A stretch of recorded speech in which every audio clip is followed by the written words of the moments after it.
This is WFO Radio. Hey, everybody. WFO, Joe Castello back with you following the final Lucas Oil Southern Nationals at Atlanta Dragway. What an event it was. Spectacular, massive crowd, great weather. What great racing. You got Antron Brown and Steve Torrence in the final round, and unbelievable stuff. We're going to have great interviews over the next couple of weeks before we go to 4 Wide at ZMAX, but it is going to be great. The voice of the NHRA, Alan Reinhart, will be joining us just moments from now, and we'll break down all of it. Alan was there, I was there, and everybody else in the state of Georgia was there. What a great event, and winners and unpredictability. Tasca over Force in the final round, and just so interesting. Greg Anderson, huge win. All of that, we're going to talk about all of it. I'll show you some of the photographs I took over the course of the weekend, and great stuff. Other things, before we get to it, though, I want to shout out to Don the Snake Prudhomme. There's a couple of things I want to talk about. Don the Snake, a few years back, he came on WFO to talk about how he's got this passion for running the Baja 1000, now the Nora Mexican 1000, and first time out, they had problems right away, and then second time out, they did okay. They won the deal. They won their class. Snake, at 80 years old, wins his class in the Nora Mexican 1000. Way to go, Snake. That is super cool. And, the stories are out there on NHRA.com and pretty much everywhere. Says it's a very meaningful victory, ran like 600 of the 1,000 miles. I just think it's great that at 80 years old, Snake is making, meaningful memories, as we did out at Atlanta Dragway. Also, may the 4th be with you. It's John Force's birthday, but it is also Star Wars Day. For those of you that are into Star Wars, as I am, it's a big thread that runs through WFO, is Star Wars and Star Wars references, like all of that. Love Star Wars and love John Force. And how does a guy named Force get to be born on May the 4th, named Force, before Star Wars even exists? That's pretty freaky. You got to admit, it's pretty freaky. All right, before we do that, I want to tell everybody who makes this show possible. And I'm talking about great sponsors like Frank Hawley's Drag Racing School and the Dragster Adventure. Had a lot of conversations with a lot of people about Frank and getting alcohol licenses and super comp licenses and all of that. But I really think that driving a dragster just at all is a great experience that you can try for a very reasonable amount of money out there at Frank Hawley's Drag Racing School. Courses start at $399 for like a full day experience or half day experience where you make 3 runs and a half track, 2 full track passes, hanging out with Frank all day long. Like what's better than that? Come on. Very little investment, very high gain. FrankHawley.com. Also, Marvin Rodak, Rodak'sCoffeeandGrills.com. Hot sauces and spice rub, everything great. I love starting my day with gourmet, fresh roasted coffee just for me. These are not crystals. It's not instant coffee. It is elite coffee from around the world that only Marvin can really get. If you've got a guy that can get him, but give Marvin a call, 817-924-6821 for Rodak'sCoffeeandGrills.com. Total Seal Piston Rings, the leader in ring seal technology. Hanging out with Hartford a little bit out there at Atlanta Dragway. TotalSeal.com. Got the Hidden Horsepower podcast, of course. But if you're building a bracket engine, or maybe you've got like a project Formula One car going on in the backyard, well, Total Seal fits the rings. 40% of your engine's friction comes from piston rings. And if you think about that, that's a big deal. If you can decrease that number as low as is possible, you're going to increase your efficiency and make more power. It's as simple as that. Plus, they last a long time. And if you listen to Hidden Horsepower, you would know all of that. Just give them a call, go to the website, and you can get all that information, TotalSeal.com. Also, shout out to samtech.edu, the School of Automotive Machinists and Technology. Start your education at full speed. I was hanging out with Greg Stanfield and Colin, one of the graduates from Samtech, and the idea that, he went out and, won Vegas over Greg Stanfield in the final round, and he got his start at Samtech. Like, that's pretty amazing in and of itself. They're doing great things. New sponsor, by the way, for Factory Showdown, Constant Aviation. We'll talk a little bit about that, but shout out to the Massengill family and putting together a great program. And if you are looking for a future in EFI tuning, CNC programming, or good old-fashioned machining, Great place to get started is samtech.edu. Shout out to Nitrofish for our gear, the 10th anniversary t-shirts and some other stuff. And later on in the show, I know you don't have to wear them anymore, depending on where you are, but face coverings, I don't know. There's still a good thing to have around if you want to rep WFO. Just like put it right over your eyes. Let's go to someone who's never got his eyes closed, Mr. Alan Reinhart. Oh, look at this guy. Very bright, and fresh, and refreshed. What's up, AR? How are you? I am good, Joe. I am good. I'm grateful that I got out of Atlanta before the weather moved in. I guess there was some pretty nasty stuff going on there later on in the day. But by the time I get home and my phone went, "Oh, are you stuck?" What are you talking about? It was beautiful when I left. But anyway, I'm glad I got out of there before all that other stuff. Me too. Me too. I had a 9 a.m. flight, and driving to the airport, it was a little misty. And then on the plane, looking out the window, it was starting to rain pretty severely. And then on takeoff, a lot of lightning in the sky, like seeing bolts of lightning all around me. And then I was, peace out, see you later. So it didn't matter. But they had a tornado just west of the city. And I was thrilled that we got out and that you got out and we all got out as best as I know. But what an event, man. You could feel the energy. Before I let you speak, spoke with Daryl Gwynn, and he said that he could hear that you were charged up about this final race, that there was an energy in everyone's voice. And Daryl gave high marks for the whole weekend. What say you about this final event? It was nice that Mother Nature was nice to us. And as I said during the pre-finals, I've been to Atlanta. I believe it was my 30th trip to Atlanta, and I've been to Atlanta when it was sweltering and we were like melting into the asphalt. I have been to Atlanta when we were doing a backstroke to get out of the parking lot. And this week, I think the high temperature the whole weekend was like 82. Sunday they gave us some cloud cover, which made the racetrack a whole lot more raceable. And no, it was tremendous. I mean, everybody hates the fact that it's the last Southern Nationals. Yeah. But I think most people understand why and what's going on. And, everybody wanted to be a part of it. It's like one last visit, kind of like what we talked about last week, a chance to say goodbye or a chance to make one more memory, which like we didn't get in Englishtown. And, I still don't know. I don't know what's going on with Chicago, but, if it reopens, it's wonderful. I will be very, very happy to go back to Route 66. But if it doesn't, we never had the chance to say goodbye, and at least here we did. And so I think a lot of fans felt exactly the same way. You could kind of feel the energy in the place, and you could see it in the massive crowd that they had. Yes, the crowd was unbelievable, and we have tracked the whole story of the last year, and to feel this feeling of opening up. I told you I'd gotten my second vaccination Monday the previous week, so I'm out there walking around, and I had a different feeling, and thought process going on. Like I felt better about being around everybody. I felt more relaxed. I had no anxiety, or much, much less.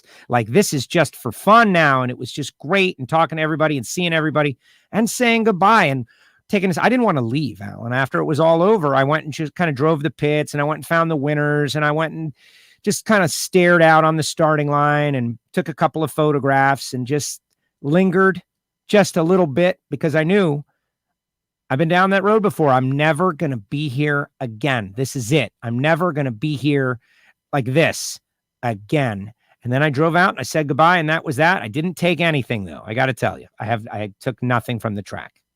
Nothing. All right. I didn't even check when I left to see if the Christmas tree was still there, because, I had some TV obligations that I had to do after the event itself was over. So I was down in the TV booth as we were finishing up the Sportsman show.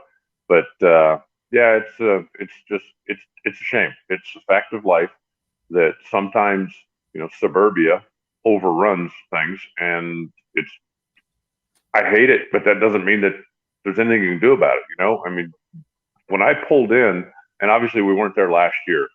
So, every year when you go out there and you see different things and you see progress and you go, whatever the track is, when you pull into the place and go, hey, that wasn't there before, or, oh, look, they're building a new something over here. But pulling in there and seeing that literally right next door, they're building an apartment complex. I mean, that's a pretty clear sign that the racetrack is not long for this world, because as much as everybody loves racing, most people love racing, not many people want to live right next door to a racetrack.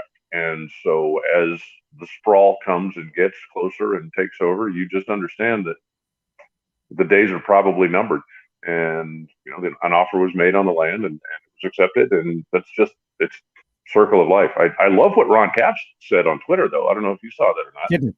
No. He fired a tweet straight at Marcus of SMI, Marcus Smith. Yes. And he said, "Hey, how about building a drag strip at Atlanta Motor Speedway?" And showed pictures. There's plenty of support here. The fans in this part of the world love their drag racing. And I think that's a great idea. I mean, I wouldn't mind having another SMI track on the tour. And I actually said on the PA, I said, who knows what the future holds. I don't think 3 years ago we thought that we'd be losing Atlanta Dragway anywhere near as close as this. But who knows what the future holds? I don't know. If the guys at Road America have the land, have any interest, I don't know. But they've already got a racetrack there, so they've got infrastructure, they've got parking, they've got that kind of stuff. Atlanta Motor Speedway obviously does the same thing. So could something happen? I don't know. Could somebody else come in? I don't know that either. But you've got a great population center there. We've got great crowd support there. Hopefully somebody can find the right location and put together the right program. The first time I went to Atlanta Dragway, it's like you leave Atlanta and you drive for an hour, and then there's the drag strip. Yes. And now you leave Atlanta, and every exit, there's a something, there's a this, there's a that. I mean, it's just been coming. It moves and moves and moves. And so 46 years is a pretty good run, and I hate that it came to an end, but I'm glad I was there to see it, and I'm glad you said you got to know when you walk it out for the last time that this is it. Well, exactly. And of course, and we'll be seeing Marcus in a few weeks, and we can maybe make that case in person, and hopefully they want to do that, and hopefully a track will get built. And if it doesn't, I understand. It's just like that tree back there, Miami Hollywood Speedway. It's now a movie theater. And the battery factory that everybody talked about, there were all those rumors about like, oh, they're going to put a battery factory on the track is what I had heard. And that's obviously wrong because the battery factory already exists and it's right next to the 85. And it took me 17 seconds at 70 miles per hour to pass that factory. Just started counting. And it's like, man, that thing is massive. And the irony is not lost that there's going to be houses for people who work at a battery factory where the drag strip used to be. But you're right. They're all over the top of the track. The track was not long for the world. That story. We're going to be fighting it out with these people for the next 10 years. We're at the top of the market. Hopefully NHRA did well, and they do as they suggested, which is use those resources to improve other venues, which is something that's important too. We'll just have to wait and see. We said goodbye, and look at Roger Richards, though. Nabbed a rock from the rock garden around the tower. We got you, Roger. I thought of that one. That's what I was going to do, Roger. And then I thought about having to explain the rock as I go through the airport, and they would definitely stop me. A big solid thing. What is that? It's obviously some sort of problem. And I just decided against it. I will take only my memories. I don't know. I think it's funny. I was going to visit somebody. It was a surprise birthday thing. And my gift was a crystal ball. And I had it all like nicely wrapped and then put it in my carry-on. Well, a crystal ball on the X-ray looks like a steel ball. Oh, so, okay. Hey, Jack. We're not going to explain what it was. Well, we need to see it. Okay. Yep. So we unwrapped the thing and yep, it's a crystal ball. That's fine. You're going to be good. It's like, okay, but you've completely ruined this, right? I'm getting off the plane going to a surprise birthday party. So we wrapped it back up with TSA security tape. And so that was, like, here's your gift. Who wrapped this? I said, yeah. Well, it's kind of like this. So, but you wouldn't have at least had to unwrap it. You could just go, it's a rock. What's the problem? You might hit somebody in the head with that. But and whatever. then the next thing I'm, stealing, Georgia infrastructure. Who knows? It wasn't worth it. I'll look at Roger. Roger, send me a picture of your rock, please. And then it'll be good. Chuck says, couldn't have asked for a better NHRA event at the Southern Nationals. You both, along with Loans, made it awesome to watch on NHRA.tv all weekend long. Thank you very much for saying that. And there was an energy. There was a next level energy. Let's keep that going. Multiple factors, right? Being back, having the crowd back, and the final event, all converging for an electric atmosphere or a combustible atmosphere that was awesome. And I did the best I could. That's all I have. So I thought it was pretty well. Yeah, it was a heck of a race, especially on Sunday. Qualifying on Saturday certainly got off to a little bit of a rough start in qualifying session number 1. There weren't a whole lot of really good, clean runs down the racetrack. Matter of fact, only one 3-second funny car run. But the guys come from Vegas, and the surface in Vegas is spectacular, and it's new, and you come to Atlanta, and everybody knows that Atlanta's got the personality, right? It's an older surface, it's a little bit rougher, it's got some bumps, it's got some personality. It's not Las Vegas, but that's part of what makes NHRA unique, and part of why the crew chiefs earn the money. If every racetrack was absolutely billiard table smooth and perfect, once you figure out how to do that, you don't really need to keep paying a crew chief big money, right? So, everybody came in, and it's funny because I talked to 3 or 4 of them that said, yeah, we all know that this place is, different. You just have to adjust for it. We all know that, but they didn't come here last year, and they just came from Vegas, where the cars were taking just about anything you could get. And so everybody went out there and looked at the racetrack and went, okay, well, we know we got to pull back, but I think we can get away with this. And then in the first session, they couldn't. And so they all went back and made some deeper adjustments. The second qualifying session was a little bit better, but it's still, and we learned this last year with the number of events where we only did 2 qualifiers, it still made for some really interesting round 1 matchups, because some of the guys just didn't have a handle on it, having 2 runs in qualifying. And so now you go back and go, okay, I got to beat somebody. We better make this car go down the racetrack or else. And most were able to do that. And the side-by-side racing on Sunday was spectacular.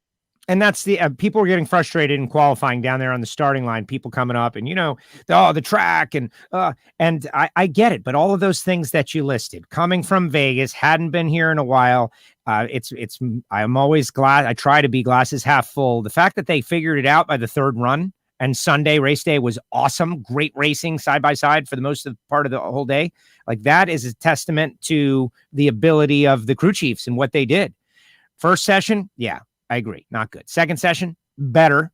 And first round, bang, great racing. And that's what people are there to see. Great racing. And so we got it in. That's it. And we're moving on. We're now going to ZMAX, and that's it. Like, Michael Heiner's out there, who had another good weekend, by the way. That biofuel team doing well. Hello, Joe and Alan. Fantastic weather in Atlanta. Shocking how good it was. I don't ever remember it being that great all weekend long. Too bad I didn't have sunblock. Oops. Yeah, he might be right. That we've, like I said, we've had Atlanta events where it was sweltering, and we've had Atlanta events where it was raining, and we've had one where we've had one good day and one bad day, or vice versa. But no, it was 3 good days, and I don't know if you believe in the cosmic forces of the universe, that Mother Nature was going, okay, it's their last time, we'll be nice to them. But give them a break. And the whole track personality thing, and I love it. And I've had conversations with guys for years, right? This place is a dump. This place needs to be bulldozed. This is embarrassing. Like, it's your job to make the car go down the racetrack. Okay? I get it. The racetrack isn't perfect, but you know what? Tomorrow, somebody's going to get a trophy. And if all you're going to do is stand here and complain about it, ain't going to be you. Maybe you should spend that energy trying to figure out how to get your car to go down the racetrack. And again, by Sunday, and the cloud came in on Sunday, and that certainly helped. But by Sunday, it was terrific side-by-side racing. Yes. And the first guy or gal that realized, okay, I've got a funny car that I know can run 382, but we can't get away with that here. Let's run 399 or 4 flat, because that's what we can do. And that's what you need to do. Don't tell me, well, I can't run my car on the. Yes, you can. You just have to figure out how to do it. And the ones that figure it out are the ones that win. Exactly. Got Susie Polachek out there. Scotty Polachek taking home the final.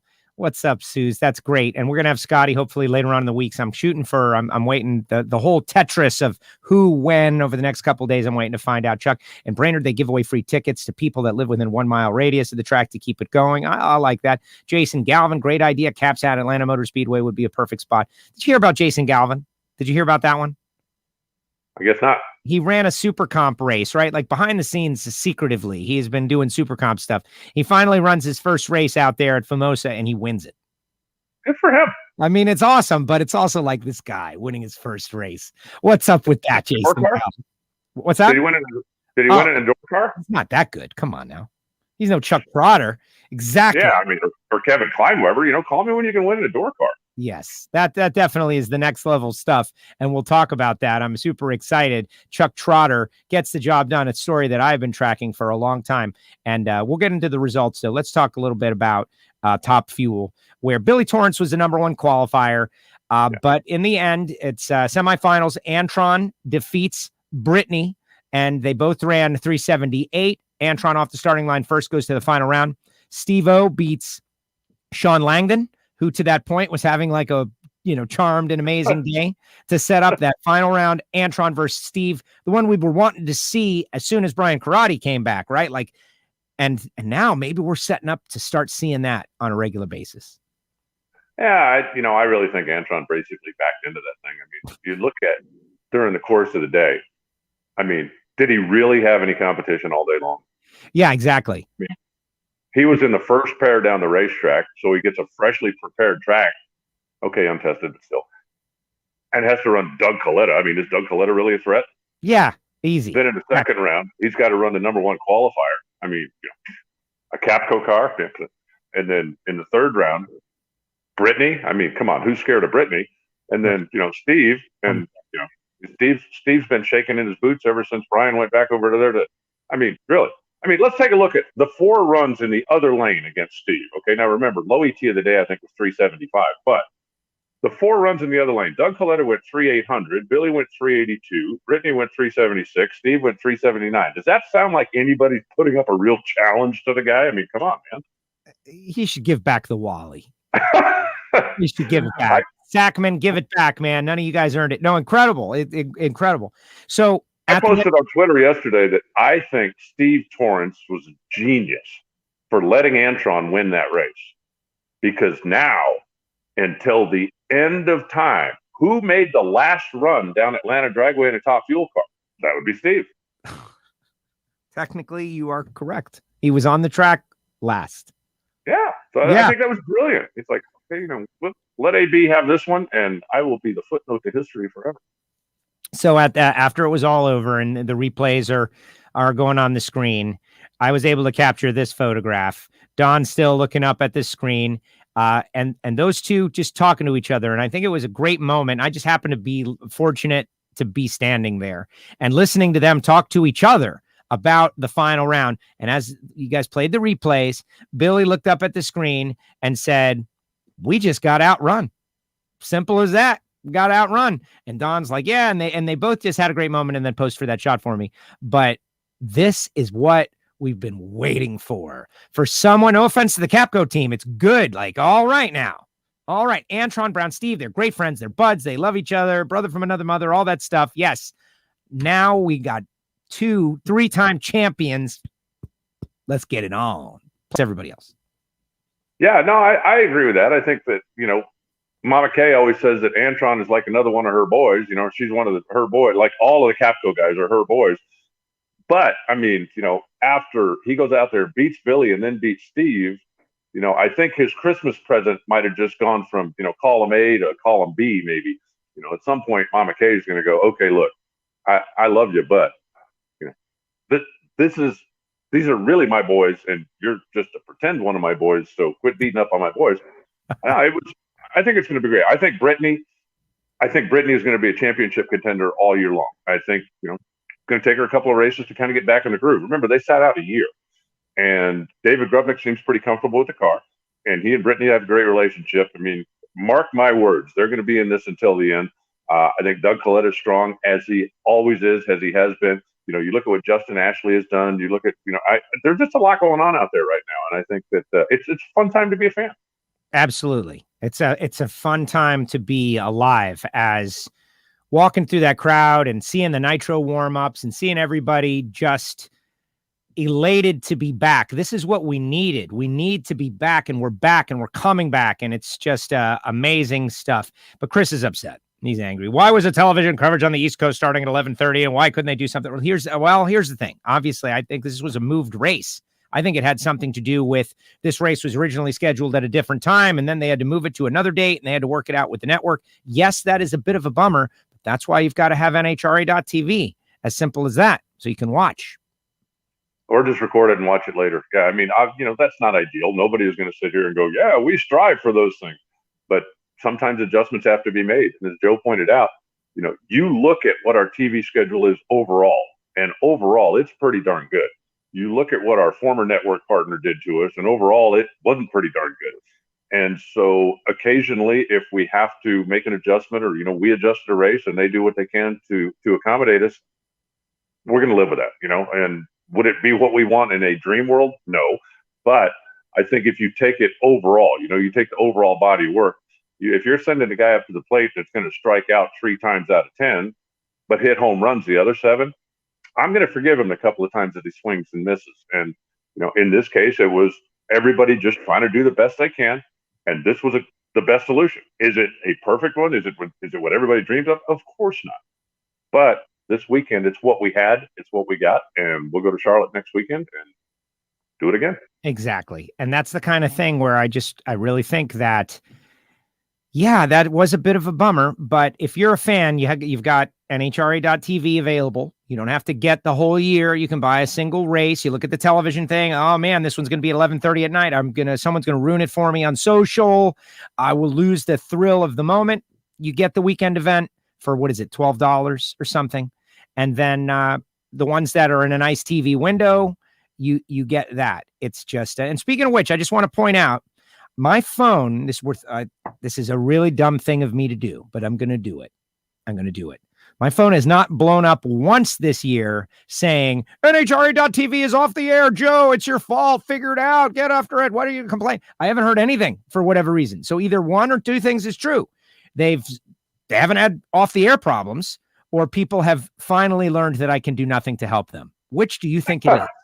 It might be a combination of both. I think that it's certainly gotten better. And same thing. It's funny when, I got one, might have been this weekend, hey, tell the guys to plug in the audio. Well, my computer's sitting there on the table and I go, it's working. So, I shoot back, it's working. And then 5 minutes later, it's like, oh yeah, I clicked the wrong thing or did it. And okay. But no, I think that, I think those guys have been doing a good job as well. I think, having Rob on the road certainly helps, and Shane is getting, he knows the routine inside and out now. So the guys that run that side of the thing are making it certainly more technically reliable. That doesn't mean it's going to be perfect always, but you do what you can with what you got. And right now, NHRA, both on the technical side and, the reason that Joe and I are the only 2 announcers, when in the past we've almost always had at least 3, is simply because everybody's pulling back, with what we went through last year, with, just you look at the whole picture and go, okay, guys, look, we need to streamline a little bit. We need to make this financially more efficient until we can get back to our regular income levels and everything else. Then we can do what we can do. And I'm talking, from the NHRA side. So you're trying to get by, like our Sunoco vision, I think they're trying to get by with 3 guys instead of 5. And so occasionally we don't have the camera angle we want, or we can't get the replay that we could have gotten 2 years ago. But that's just part of the whole pandemic thing. I mean, when you sit down and look at it and go, okay, and yes, at Atlanta we had a great crowd, and that's wonderful. But when you sit down and look at when you're making the plans to go to a race, we're talking months out in front. And at that point, if the local protocol says you're only going to be allowed 30% capacity or maybe 50% capacity, that's when you've got to make your decision. And when we get closer and they go, okay, everything's fine, you can't now 6 days out call 10 people or 12 people and go, okay, come to Atlanta. Because at that point, everybody's got something else to do. The vast majority of us contract and do other things on weekends off. So when you're told 2 months out, this is not a weekend where you're needed, and somebody else calls, whether it's, and as well as I do, how many of the technical people and how many that do baseball or do college basketball when it's in season or do other things, because that's their living. They have to figure out, if I'm not working for NHRA this weekend, who's got something that I can do.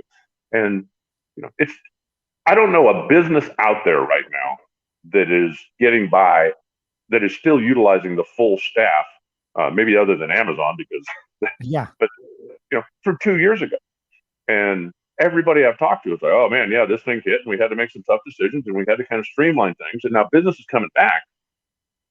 So we're ready to re-expand and do these things, but everybody's kind of gun shy because you simply don't know if 2 weeks from now something can happen and they go, okay, well, we need to pull back again. And so everybody's just doing what they can. And, I think the NHRA.TV guys have done a great job overall. Certainly when the Fox broadcast is up and we piggyback and utilize all their cameras, we got full coverage. But when we're there in the mornings, when they're running the Sportsman guys and the other stuff, the reliability of the broadcast, I think, has been much better and we're doing the best job that we can with the restrictions that we have on us. Simple as that. I just, like something negative will get a lot of attention, Something positive gets very little attention. It's just normal because that's how it should be. But, when we get from negative to positive, you got to highlight it. And there are people, why are you bothering to do that? But I am doing it. Hey, Keith wants to know, and Keith, who sent me this great Fools of Oz shirt that I'm going to start wearing on the air, Keith, just so you know. There it is, that logo right there. Agree, NHRA.tv is great. Look forward to firing up the coverage every race weekend. So nice to be back to a more normal race schedule. But that's not what the comment I wanted to put up there. He asked what happened with Clay. He said he made a mistake and it was his fault, but couldn't tell what he said on TV on the NHRA.tv coverage. I did that interview, Alan, but I couldn't really hear what Clay was saying because cars were like firing up on us. Do you know what his mistake was? He took total blame for that.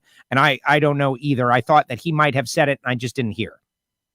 Well, I think Clay took more blame than he was due, but I also think that's Clay. I think that he's not going to throw somebody under the bus. He rolled a little farther forward, I think, than he would have liked to in a perfect world before he tried to start the burnout and the tires dried off. So when he hit the gas, the tires bit, which the clutch hates. He got out to the end where the car had rolled out, even though it hadn't really done a burnout, did more of a dry hop, and tried real quick and couldn't get it in reverse. And he made a decision in about a second that I'm not going to mess up my opponent, pulled over the wall, shut the car off, got out, and came back and said, it's my fault. And, maybe he rolled a little bit too far forward. Maybe there was something mechanical on the car that, because we've seen people do that before and be able to get away with it. But, that's just Clay being Clay. He's not going to come back. I can't remember Clay ever going, well, my crew chief, or, somebody forgot to tighten something. Or it's, and in that case, he just said, my fault, blame me. Everybody did a great job. I hate that I screwed it up for him, and move on down the road, which is part of the reason that people love working on his team. He's very outgoing and enthusiastic, and obviously can get the job done. But you also know when you're on Clay's team that he's not going to throw somebody under the bus. Definitely not. It was a bummer. Formula One and NASCAR don't look like they downsized. They have, by the way. Yes, they have. You never saw the NASCAR coverage when the guys were sitting in the Charlotte studio instead of being on site? Come on. Yeah, they have downsized. I know a lot of people who were the victims of downsizing. Formula One, who knows? They're on a different planet, literally, when it comes to money. Both of those sports, by the way, have massive, lucrative television contracts, which is a very different. It's almost an apples to oranges comparison. Any final thoughts regarding Top Fuel before we move on? The Leah Sean Langdon round 1 race was very interesting. Buddy Hull making his first race day start. That was kind of cool, and got down the track. That was cool stuff. But generally, I was just super excited. Josh Hart finally lost. Wow. Josh Hart continued his streak for a while, but great day at Top Fuel Racing. And the best race to me, the final round, Steve-O and Antron winning, and we'll have Antron later on the week, hopefully. Yeah. You could pick a lot of those. The first two cars down, literally the first two cars down the track was Antron and Doug, and that was 379 to 380. The semifinal race where they were 75 to 75 against Brittany was terrific. It was just great racing from top to bottom. I find it interesting how often it happens that the first Top Fuel winner becomes the last one. First two cars down the track, Antron won. Last two cars down the track, Antron won. But it was a good day of racing. Exactly. All right, let's move over to Top Fuel, where it's Bob Tasca and John Ford. That would be a funny car, but that's okay. What did I say? I said Top Fuel again? Yeah, I'm reading stuff. I'm flying the plane here. I think we just crashed, but it's okay. Everybody's still alive.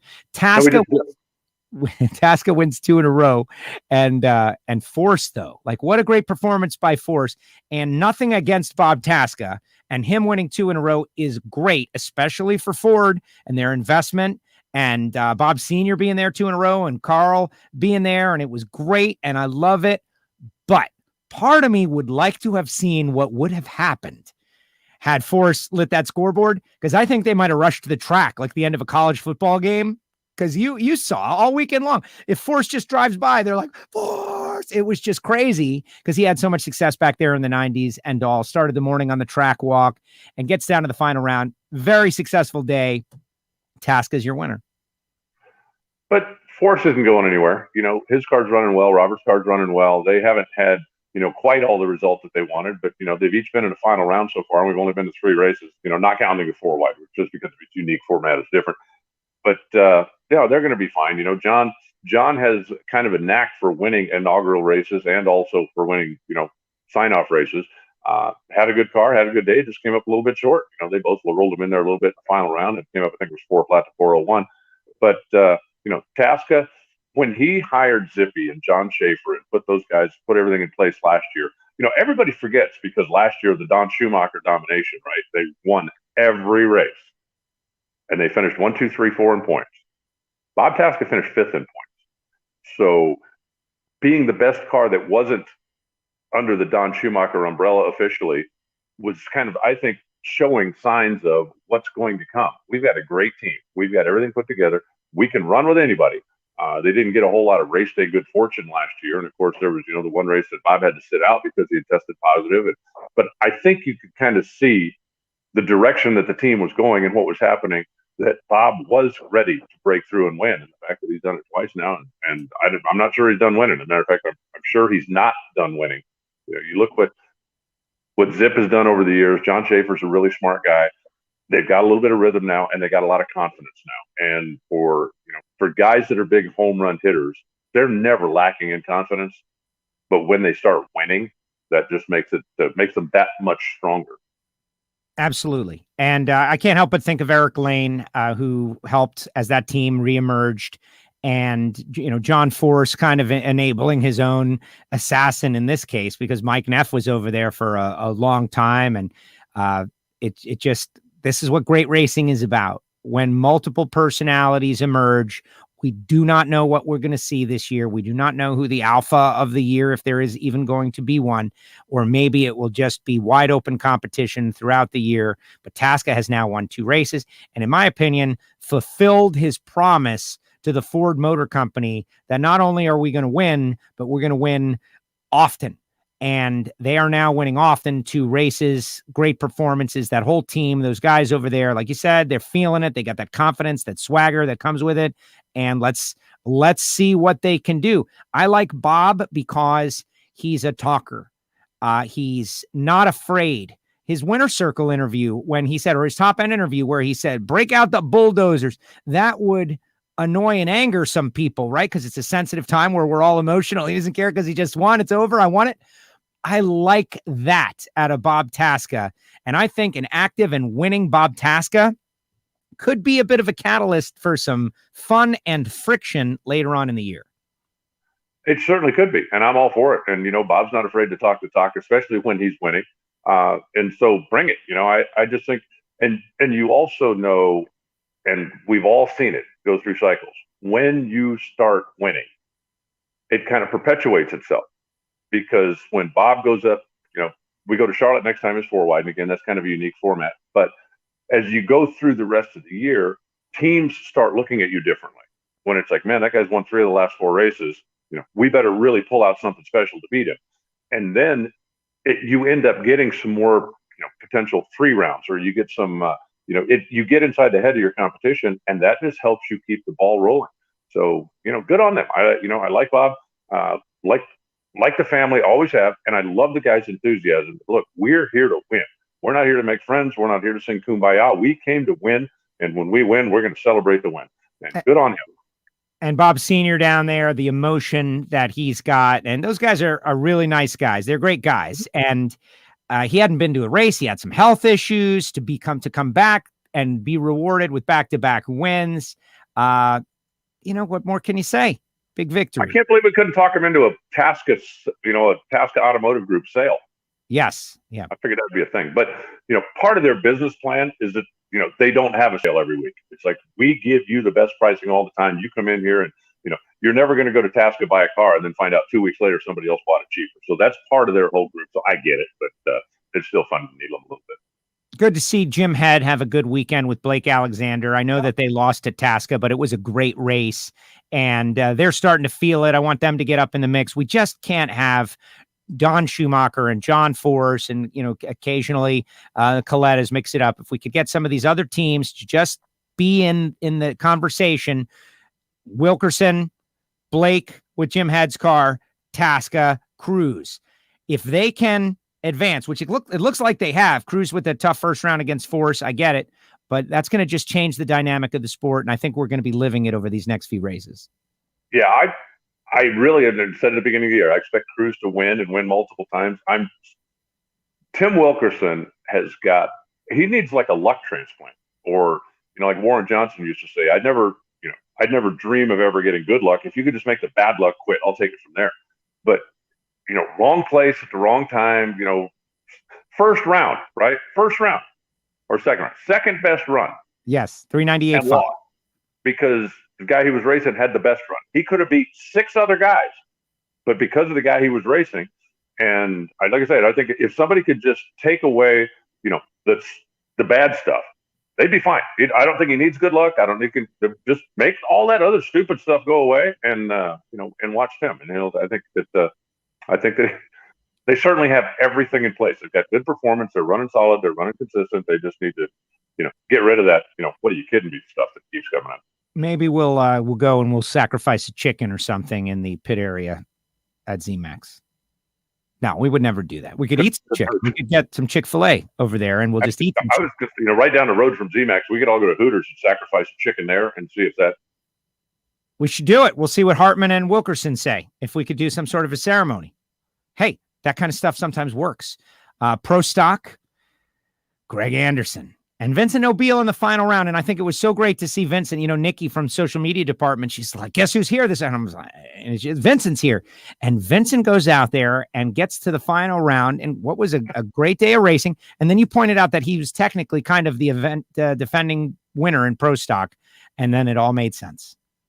Yeah. The last time we raced Pro Stock, there was a couple of years ago, and he won. So I think that had something to do with him coming back. The one thing that I think bears pointing out now is the car he was driving is the same one that Bruno Massel has driven when he's driven one of the elite machines. So if Vincent can take it to the final round, coming back first time, what's Bruno been doing? Wow. You're attacking poor Bruno here. Like, I'm not attacking. I'm asking. Bruno. I'm asking a question. All right. That's worthwhile. Bruno's not here to answer the question, but we are. I'm sorry, Joe. It was actually funny. I talked to Bruno in the TV compound. We've obviously crossed paths a few times since we both do the television stuff. And he said the funniest thing was, he went over to Vincent, wished him luck, did something, and then, they made a good run. And Vincent said, okay, you got to come back and do that again. He's like, every round. And it got to the point where, like, every round, Bruno had to go over and, like, almost bless the car, whatever the deal was. And Vincent is like, no, that's helping. It's helping. You just got to keep doing that. So, there certainly wasn't any rivalry between those two by any means. And I think that if the next time that Bruno is going to be driving it, if I'm him, I'm making sure Vincent, I'm going to call him going, dude, get on a plane. You're coming. I need you. I was there for you and you made it to the final round. You need to come return the favor and see if they can get the mojo working back the other way. But Greg Anderson right now has got a chip on his shoulder, and he's got a really fast race car, and that's a scary thing. He does. Okay, before we move on from AR hates Bruno, we gotta. No. See, there you go. But that's what happened to the whole world these days, right? I go, hey, I really like puppies, and somebody goes, Reinhart hates kittens. What are you talking about? But okay, we'll turn it positive because I have a little breaking news revolving around Bruno Massel. Like breaking news. You know how Jerron, Flying Airbrush, has been a WFO listener and friend of the show. And recently he has been offering up the opportunity to debut his latest artwork on the show. And so you want to see Bruno's brand new Flying Airbrush painted helmet? Sure. Here we go. This is the debut, the worldwide debut of Bruno Massel's new helmet by the Flying Airbrush. There you go. There's that. The back, pretty cool. Some carbon fiber. B-Man. And that's some good work right there. I'm loving what I'm seeing right there. And so there you go. The brand new. That's got like a, space age feel about the last show, the last shot that we had. Almost like the front of a new Corvette kind of thing, Yes. Get out of my way. I'm coming through no matter whether you like it or not. Cyborg-ish. No, I know. It's kind of over the top of the carbon fiber and, almost transparent in a way. I'm really loving it. And I love the fact that we can highlight the artwork of the Flying Airbrush, Jerron Settles, on the show. Pretty amazing. Well, I hope that Bruno gets to wear it soon. I hope that Bruno has a lot of success in it, and I hope that Bruno never has to test the integrity of it. Absolutely. All right. So Greg Anderson, you know me, I've been saying it every week, the Greg Anderson, Erica Enders thing. Greg Anderson, Erica Enders thing. We started off the day with a track walk, which was great.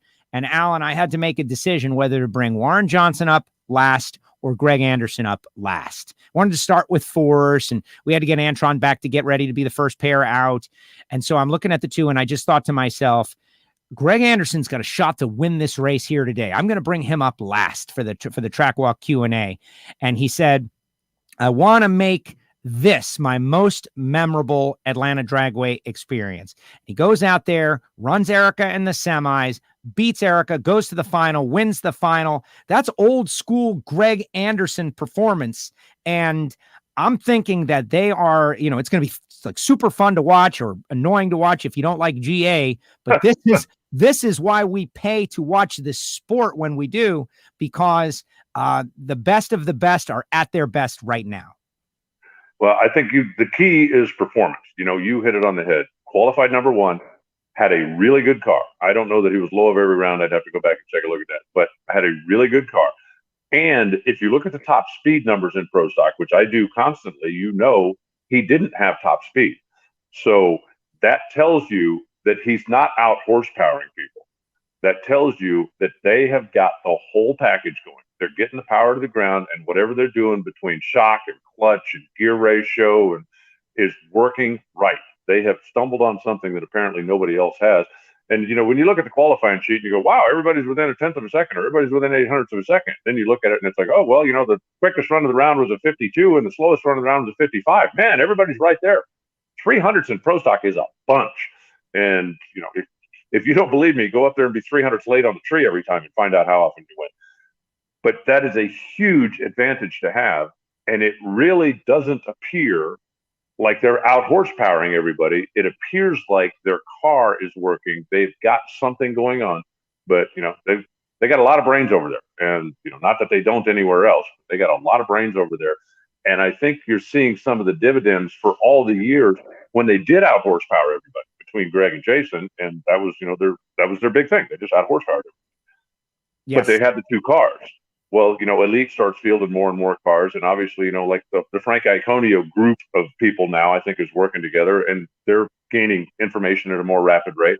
But with Elite now, with their engine leasing program and the fact that they have, they're helping so many teams, I think that also is paying big dividends, because every qualifying session now, they get 6 runs down the racetrack, where they used to get 1 in each lane or maybe 2 in one lane. And I believe that is really helping. When you got guys over there that are as smart as they are, if you go testing and you make 6 runs, you're going to learn something. It might be, don't do that again, but you're going to learn something. When every qualifying session you go up and you make 6 runs, you're going to learn a lot faster. And it seems to me that they've stumbled on something with Greg's car that everybody else hasn't figured out yet. Michael Heiner, who would know. I agree, Alan. Rob and DC are doing a fantastic job with the car. And yeah, think about it. Rob Downing and Dave Connolly, those guys are good. Dave Connolly, the championship crew chief with Tanner Gray, and Rob Downing working together, and Jason Line back at the shop doing whatever he does to find horsepower. I was listening to the sound of Greg's engine, and there's this different sound. Who knows what that is? There's exhaust systems, of course, headers, etc. But it sounds different. And I like that. I'm gonna beat this story into the ground, right? The greatest of the great battling each other. Now we've had 3 races. Greg has won 2. Erica's won 1. They raced each other once. Greg 9-1 in eliminations this year, 96 wins. He's 1 away from the professor. And Warren Johnson said he was proud of Greg's accomplishments because of the 12 years that Greg spent there. And I just think all in all, it was great. It was great to have Warren out there and Larry Morgan and everybody that was there. But GA did what he said he was going to do. Well, maybe they finally figured out the magic of the reverse rotation camshaft. That'll make an engine sound a little bit funny. The thing that I wonder, though, about Michael Heiner is, they're part of the KB family. They get their engines from them, but not necessarily, Michael takes it from there. He is the last decision maker on their car. I wonder, he's not very big, right? Just go hide in a cabinet someplace when they're having one of these meetings. Did you just attack Michael Heiner now too? What's going on? I thought you were in such a great move. First, no, I said this is a tool he could use, right? I mean, you know why I could never drive? You know why I could never drive a quarter midget? Because I won't fit in one. If you fit in one, and that's a tool, you should use it. You know why I used to tell Warren, I used to hide stuff from Warren Johnson in his trailer by putting it on the top shelf. He's not going to know it's there. But I'm just saying that, if you're Michael, this is a tool that you can use. So maybe there's, a little industrial espionage inside the family. Yeah, look at it. Hide in Greg's pocket. I get it. Okay, so no. I didn't say that. I said that. You said should hide in Greg's pocket. I am not a tall person, so on the track, I rule the roost when I'm in the middle seat and coach. Though I'm like, that's right. I'm actually reasonably comfortable. But Warren Johnson's social media account put out a photograph of the track walk with me and Warren side by side. And I tower over Warren Johnson. And I got to say, I felt really good about it. Like, this is one of the greatest of all time. And look at me in a photo with someone that I'm actually taller than. Not like Killer Mike, who is a giant man. Not like Coy Bierman, who was there as a celebrity from the Bravo TV show with his wife, who is a giant guy. And I'm getting everybody's texting me about what a tiny person I am. And when I'm hanging with WJ, I get to feel a little tall. So I get it. Oh, here's the Heiner response. In the shock in the cabinet, there's room. Right. In the shock cabinet, there's room. See? I'm an idea guy. I'm an idea guy. Any final thoughts on Pro Stock before we move on to Pro Stock Motorcycle? No, just that, again, a full field plus. You had to fight your way in. If you wanted to race, you were going to have to come qualify. It wasn't just show up and put the car in the beams. And I think that's great. Look forward to moving on. I'm wondering, I talked about Tim Wilkerson needs a luck transplant. Alan Przinsky needs to have a seance. Yeah. They've got the two Hemi cars. They're flying the flags for the Dodge faithful. That they obviously, I spent some time working on a Dodge car. Those fans are rabid. But when you come up and the two-step won't activate or the car won't, and it's all silly stuff. And that those guys are working on it. They're doing what they, it's not like they don't know what to do. So I think they just need to have a seance. It's like there's an evil spirit somewhere in that camp that just keeps putting a spell on everything. But I would love to see those two cars step up and get back in the mix. Now that we've got a pretty solid fleet of Mustangs out there, we need to get the Dodges back into the mix. So on Sunday we can have different brands. I thought it was really cool just to back up one bit. Funny car semifinals. One Ford, one Chevy, one Dodge, one Toyota. Yeah, bring it, guys. I think that's great because if you are, from a fan standpoint, I'm a diehard Chevy guy. Great, you got somebody to root for. I'm Mopar forever. Great, you got somebody to root for. And that's important. We need to get that Pro Stock too. So, I think Alan Przinsky over the years has shown, not that he's got enough to go set the track record, but he certainly has enough to qualify and get out there and be in part of the field. And I think they just need to get the bad luck to stop. When you come up to the first run and listen, the car will do a burnout. It's like, come on, man, really? Yeah. And whatever the issue was, and when the KB guys and the elite guys and the other guys are getting information 6 runs at a time, and you're not getting one because some evil spirit has decided to take up residence in your car, that's just difficult to overcome. I'm wondering if, they're bringing out the second car this year and it's just, sometimes there's too much to do what you need to do the way it needs to be done. And maybe they need a little more help. And I would never, as far as I'm not inside the team, I don't know, but they got to do something because that was just a bummer of a weekend for those guys and a trip down to Atlanta. I don't want to call it a waste, but they had a really tough go of it. And I could see it on Alan's face and he's not liking what is happening. And I want the best for them. I do want to note though, Aaron Stanfield, Troy Coughlin Jr., both with quick cars, both took themselves out. Kid Chaos had a weird problem too. So when those guys have smooth weekends, things may end up being different. But once again, it was Greg Anderson. Saw Greg after it was over. He was super excited as I, lingered in the pits. All right, Pro Stock Motorcycle. Scotty Polachek wins the race over Matt Smith, who goes red. And what a route to the winner's circle, a dominant victory by Scotty, getting through Jerry, flying Ryan, Angel, and then his team. And he got outran 692 at 198. Maybe he missed a shift because he had already won because Matt went red. Who knows? But Matt Smith can go red to Scotty Polachek. Why? Because he knows what Scotty's got. And no longer is Scotty burdened by the I don't know how to win thing. He knows how to win. And now he's won 2. And watch out for Scotty Polachek. That's my opinion, but I think he's going to win a lot more races. I actually had somebody reach out to me and said, well, Matt gave him that. Went, seriously? That's like, tell you what, I get you on a pro stock motorcycle, I'll give you 15 chances to be 00 red. And, if you want to give one of those things away, you're 55 red.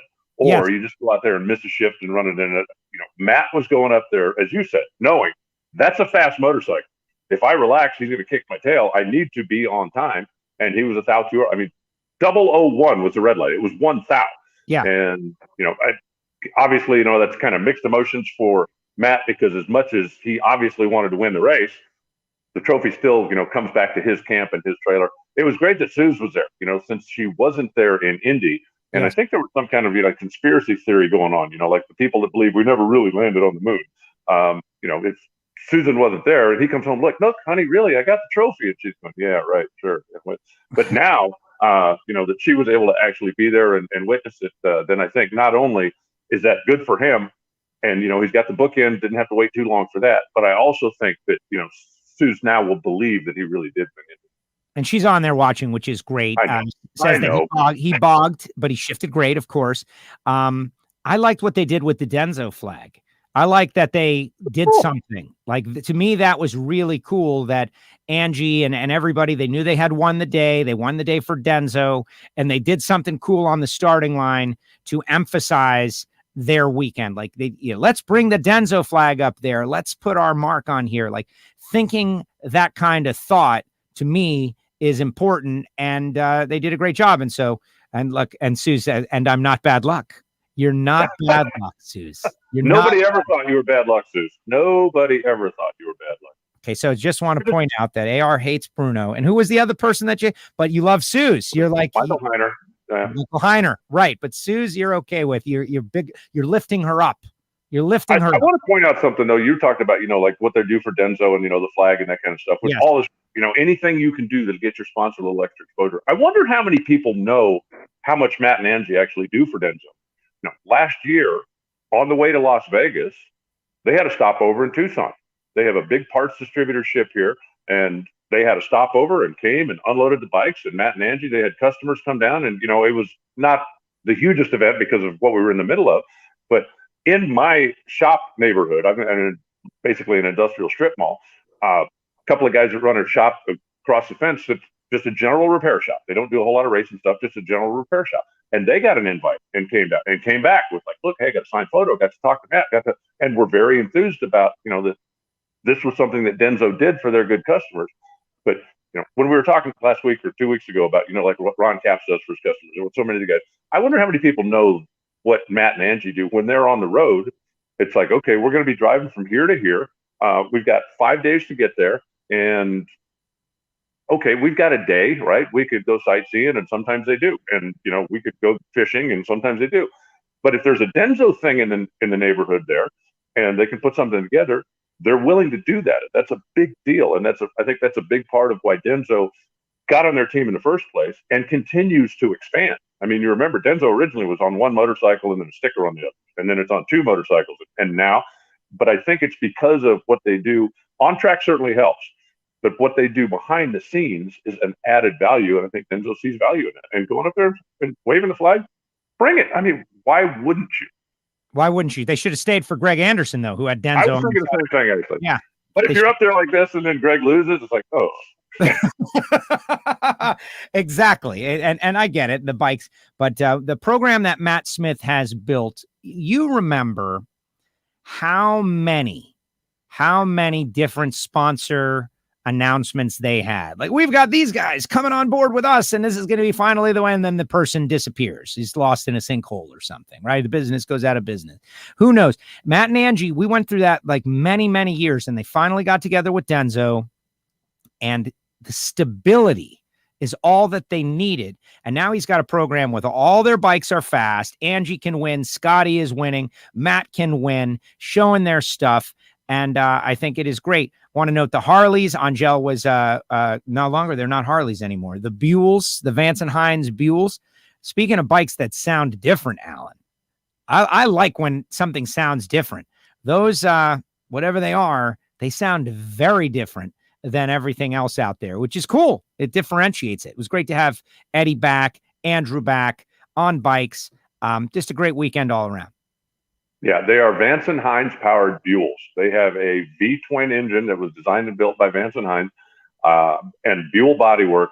And yeah, having the two of them back, and Drew finally getting into the 200-mile-an-hour club leaves just one spot open for anybody else that wants to try to get in now to be part of the official 8 of the Denso 200-mile-an-hour club.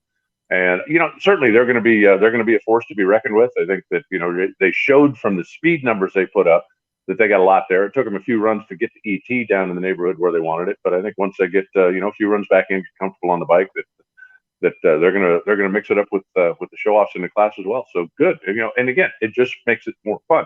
And there was 22, 21 pro stock motorcycles, something like that. Yeah, which now makes qualifying more fun.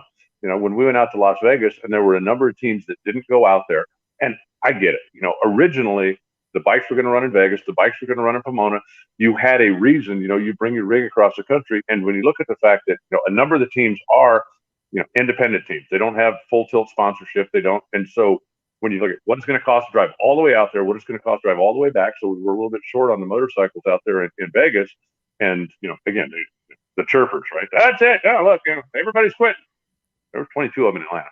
And I think we're going to have plenty of them in Charlotte as well. So we're going to have more because I got a couple of texts. It usually takes. I wasn't in Vegas, so I didn't notice. And then here this weekend, noticed but got some texts. Where are the Aranas? A lot of questions about the Aranas. Where are the Aranas? And so I reached out, and the Lucas Oil sponsorship for the Aranas ended in December. So they have been looking for sponsorship, etc. But Hector Jr. said that they will be in Charlotte, and so. The Aranas, at very least, Hector Jr. will be in Charlotte. They're looking for sponsorship or clients who want to race pro stock motorcycle, and they can bring on, they can have fast bikes too. We know that. And so more competition coming, which is going to be good. For those of you who are wondering about the Aranas, that's the situation. Sponsorship ended. They'll be in Charlotte.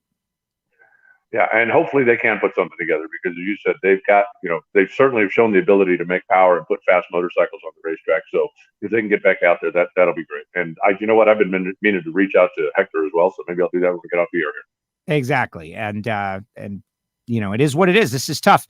We refer back to the 2020 pandemic. Everything is connected to it, but now we're in a new place and we're off and running, and things are good. Pro Modified, things are getting better. I don't want to say good just yet. Getting better, and we're all getting better. Justin Bond, Stevie Fast. Similar situation to the Force Tasca final round, right? Like, you can want whatever you want in the crowd and all of that, but you got to race on the track, and Justin Bond won the race. Stevie Fast had a 70 light. Justin had a 38 light. There's the answer to the question right there. Still great racing. And I just want to say thanks to Stevie Fast for doing that 8th mile burnout and final qualifying to say thank you to the fans at Atlanta Dragway. Like, that was awesome. Created a moment like we're always talking about. Goes to the final round, comes up a little bit short, but the Pro Mod racing was mega. Yeah, they pulled the Pro Charge cars back a little bit, and I think that certainly helped. I wouldn't say everything's perfect just yet, but that certainly helped. And you know how much Steve wanted it, right? That's his home racetrack. He lives, an hour or so away. And, friends, family, everything. Justin Bond had a performance advantage all day long. And whatever Steve and Phil and Billy Stockland, the guys, did with the car in the final round, they were able to pick it up a little bit and give him a competitive car. And then he missed the bulb. It doesn't take much. Like I said, in pro stock, a couple 300ths of a second. And that's what cost him the race. And I mean, I'm sure that he was happy with the performance of his car, but I'm sure that he was gutted that he legitimately had the car to win and didn't quite get it. And knowing Steve, he probably put it behind him and 20 minutes and went, okay, where's the next race? Let's go win something else. I got to get back to work. And because that's just Steve, whatever happens today, good, bad, or otherwise, yay, boo. Okay, what's next? Yeah, give me another race. I want to go to another race. And so, good for Justin. It had to be very painful for him last year when he could not come across the Canadian border to watch his car run so well when Belushi was driving it, and know that it's like, if I can just get in that thing. And now he is, and now he's showing what he's got. Speaking of Belushi, I spoke with him on the starting line about the other blower car.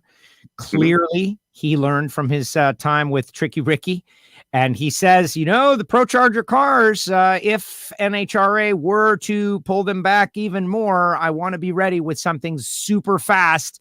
He goes, I won't bring it out unless it's wicked fast. And he said something like that, right? Because Belushi. People who don't know him, he's like a super nice guy, funny, outgoing, gregarious character. And he says he wants to be ready in case there's a rules change. He can switch midstream and still be fast and competitive with the other car. And so that's the answer to that. That's at least what he told me. And I wish him the best. And Belushi is a great guy. I got to know him a little bit. Over the years, I got to know him a little bit more here, a little bit more there. But just a wonderful guy. You said, very friendly, very outgoing. And really a car guy. I mean, he does, he owns a performance center and does a lot of stuff over on the other side of the world.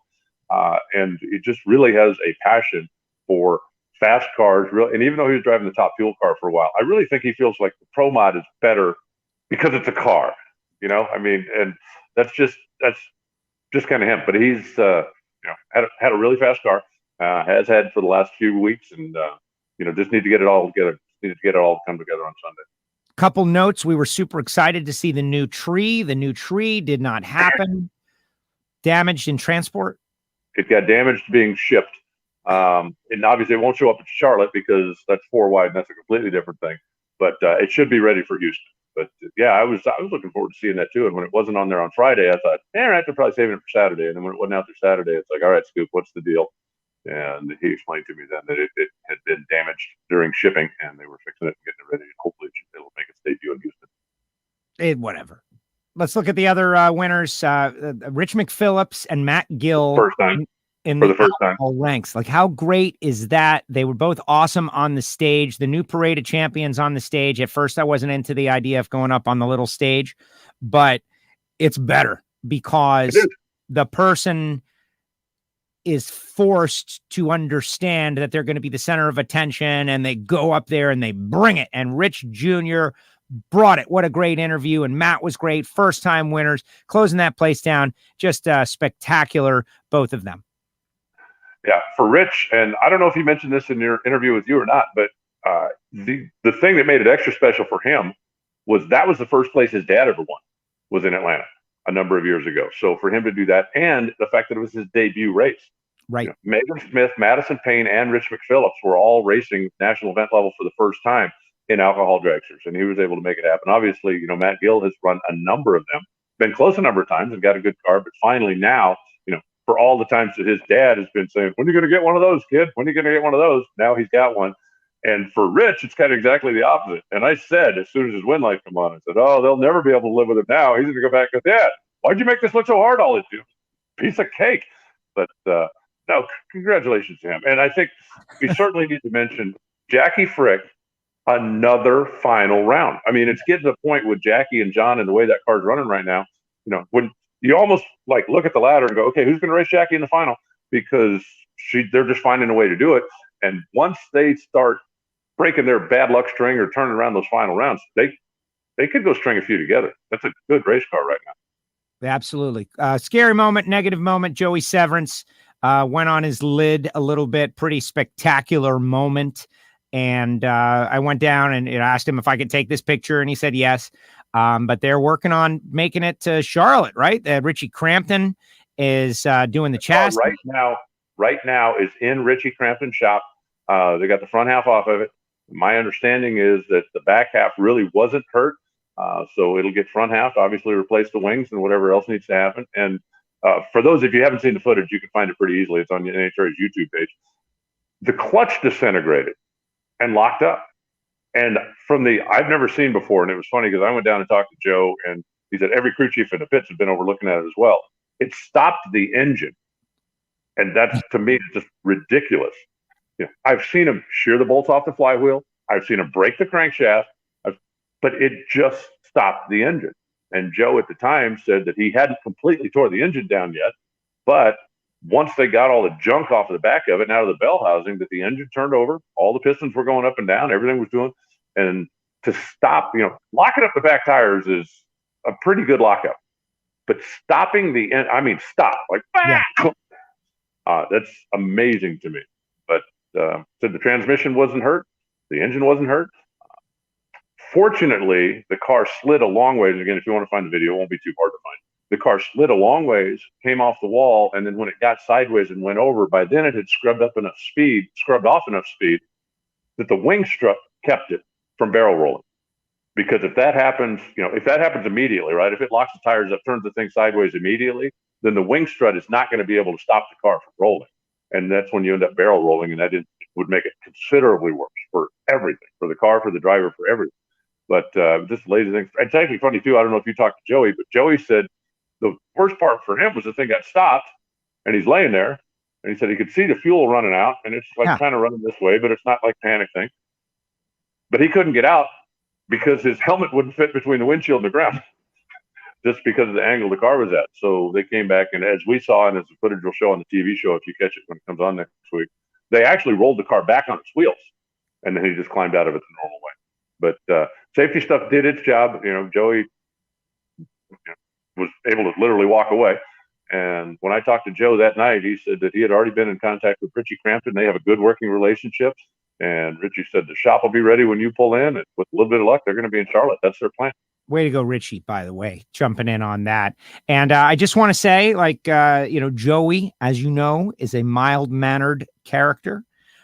We figured it out. All you got to do is give him a massive injection of adrenaline, and he won't stop talking. I went down to the pit, and he was telling me about this and telling me about that, and telling me about this, and he was fired up, man. He was out of control, like I'd never seen him before. Obviously, I don't want him to go through this ever again, but we just got to shoot him up with adrenaline, and he'll be good. Now, he's just fine the way he is. Let's just put him back in a fast car and let him go. All right. Super stock. Kent Hanley had a shot to double. One in super stock. Greg Rowe and stock eliminator heads up final round against the wagon. That was pretty cool. But super comp Chuck Trotter, to me, this is something I've been looking forward to for a long time. Chuck Trotter and the Slammer was on kill, goes 009, dead 7, takes down Kent Hanley, who ended up being able to be a winner as well, and won it in the Thunderbird. For the Door Slammer guys out there, this is a big win. Chicago 2011 was the last time that a door car won in Super Comp at a national event level. That would have been Kevin Kleinweber in the infamous Lumina that has won so many races. But 10 years between door car races. And Kleinweber shot me a text and said, "Hey, be sure and tell him congratulations." It wasn't like, "Oh, he took my rank away." Kevin was happy for him. So it was fun. And he was pretty enthusiastic down there as well, because for Chuck Trotter, that was the first national event win. Yes, no, they were. But of all the people that were excited about victory, Tony Jones, I just popped this shot. Like, this is not on the stage, Alan. Like, on the stage, you might think, wow, he knows he's going on the stage, so he's going to give us a little more emotion on the stage, which is the right thing to do. This photograph is by himself, nobody looking at him. He is just staring at the Wally and holding it up and staring at it and hugging it. And it was amazing, the moment. And that's what, like, the whole job is to try to convey that this is important to these people. They live it. And Tony Jones did such a great job of it in his first win in Super Street, got the job done. Yeah. And when he took out Keith Myers in the final, when you beat Keith, and for those of you that follow the class, for those of you that don't, he's got a Chevy powered Porsche that wins a lot. He is one of the big hitters in the category. And so beating him in the final round, I think, makes it extra special. And it was the first win for Tony. So it's great. I think a lot of people, especially the casual fans, it's like, oh, well, the races are all the same, and Indy's not special and the other thing. And they've lost sight of, for the guys that have worked so hard and so long, and so how much it really means to get that first Wally. And then once you get one, how much you desperately want to try to get another one. I think that's still very, very important to a lot of the racers, especially in the Lucas Oil Series.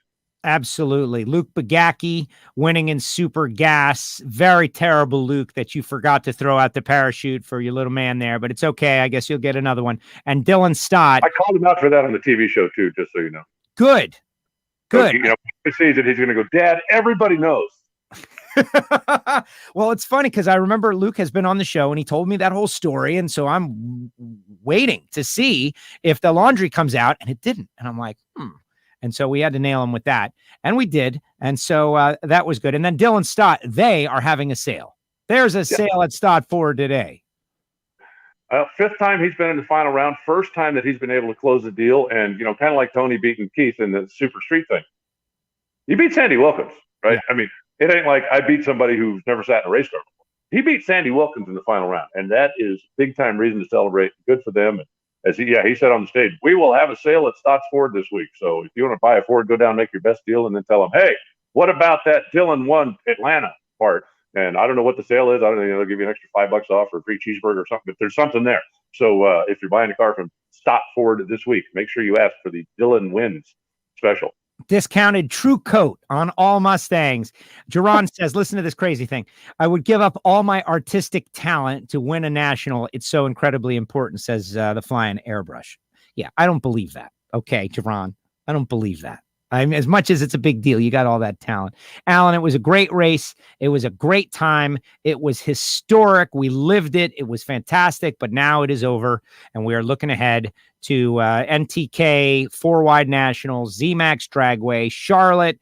I'm excited to be going back there. I hope we have another, I don't know what the limitations are there. I will be there for this one, and I'm super excited about, building momentum with our sport. I am as well. And, before we sign off, normally we do this at the beginning of the show, but I think it'd be remiss if we didn't send all of our best wishes and thoughts and prayers to Randy Meyer, his daughters, of course, Dusty and the family. Joe Meyer, for those who hadn't heard, Randy's brother, Joe Meyer, lost his life in an industrial accident last week. His son, Dusty, is a top sportsman racer in Division 5 and has had a lot of success. And obviously both Rachel and Megan are his nieces. So the family was there. They were racing with heavy hearts. And I think, they, like so many, when you have a tragedy close, your racing family is going to be there for you. And so I just think we ought to send out our best wishes to them.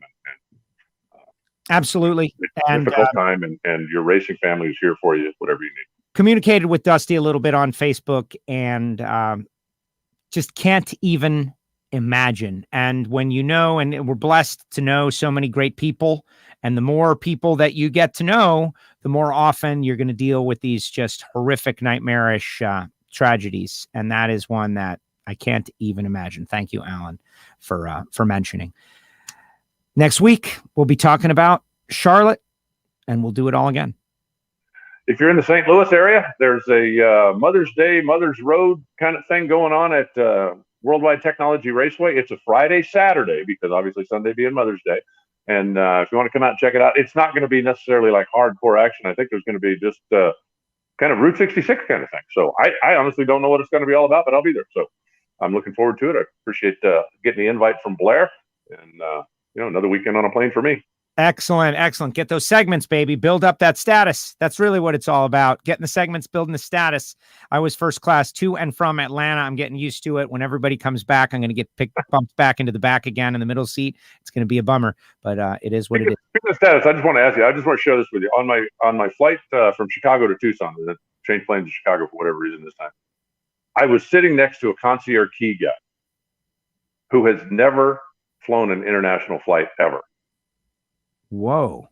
And I'm going, every concierge key guy I have ever met, or lady, is always like, I'm an international salesman, or, we've got plants in Bangladesh and someplace and this. This guy's never been on an international flight and was concierge key. And I'm going, how do you do that? I mean, that must be like I fly every day from coast to coast to coast to coast or something. But that's the thing. I guess only frequent flyers, right? When the concierge key, the guy goes on, and then they got group one. Okay, hey, that's me. And I sit down next to him.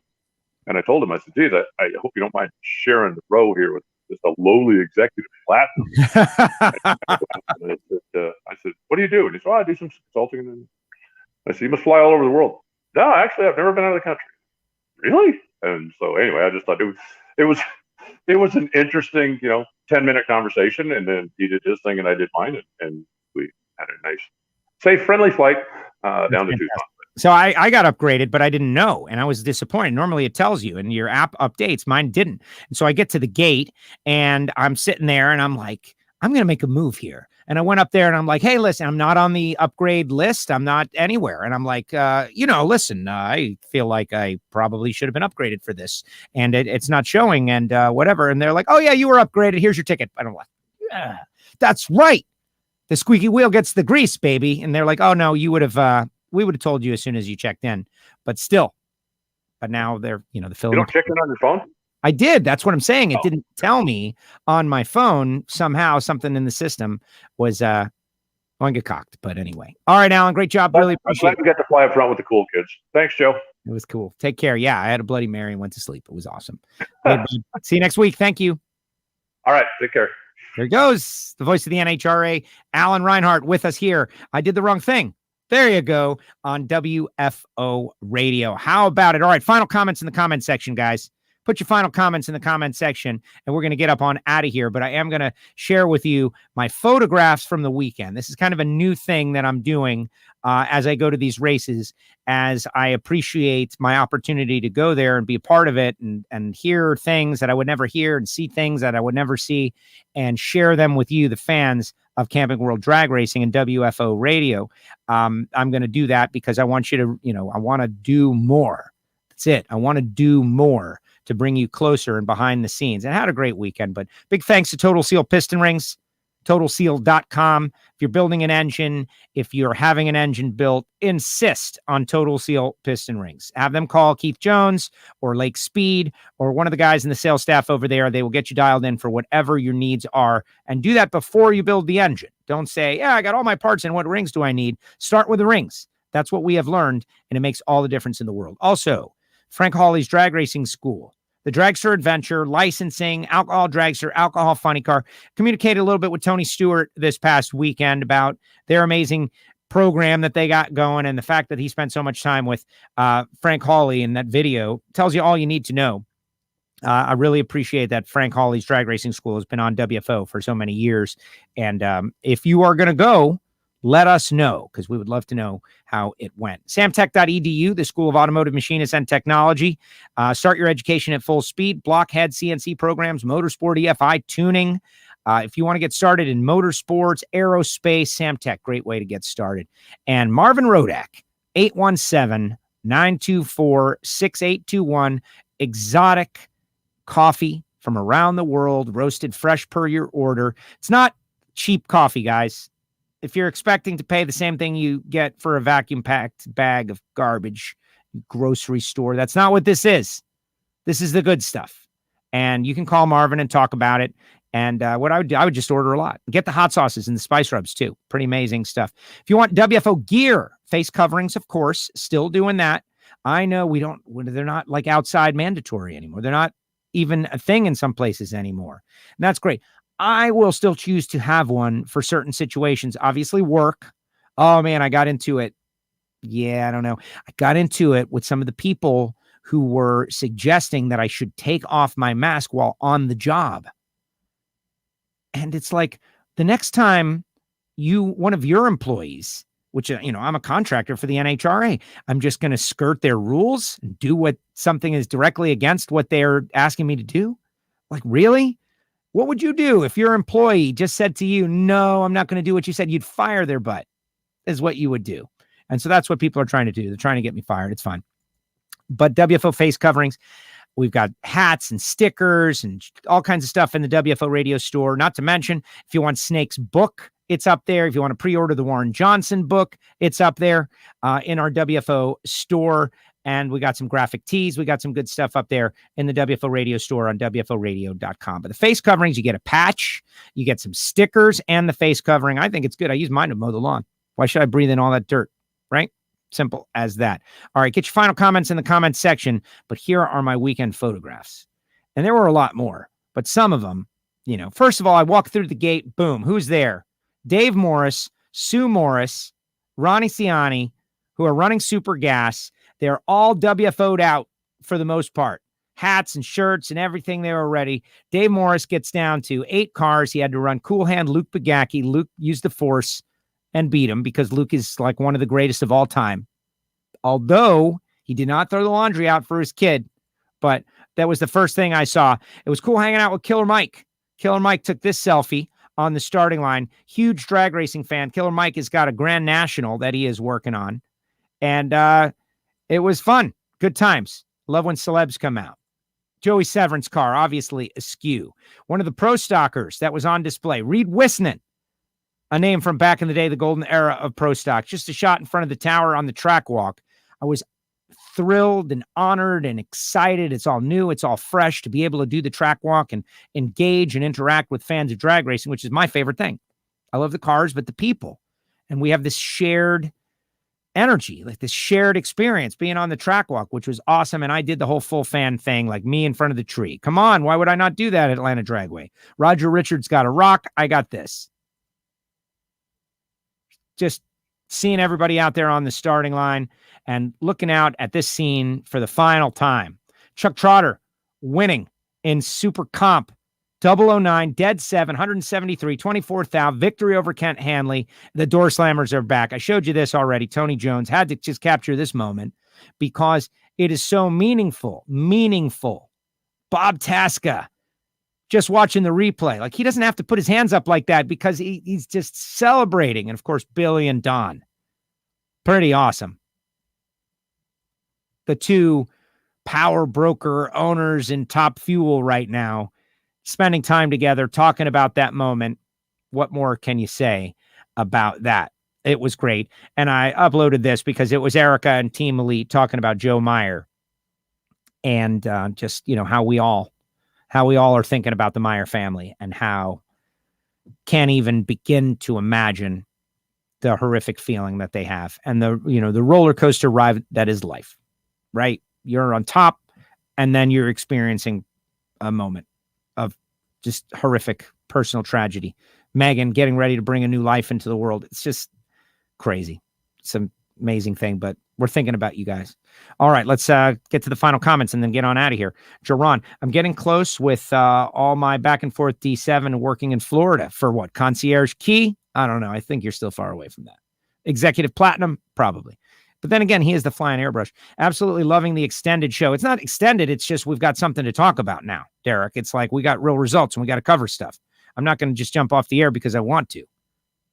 Great show today, as always. Thanks, Monica. Our new Patreon. Monica has joined for 1 year. She has become a WFO Patreon. Monica, you're new. You signed on for a year. You're getting the Monday motivation. You get welcome to the show. You're going to be a certified Patreon for joining for a year.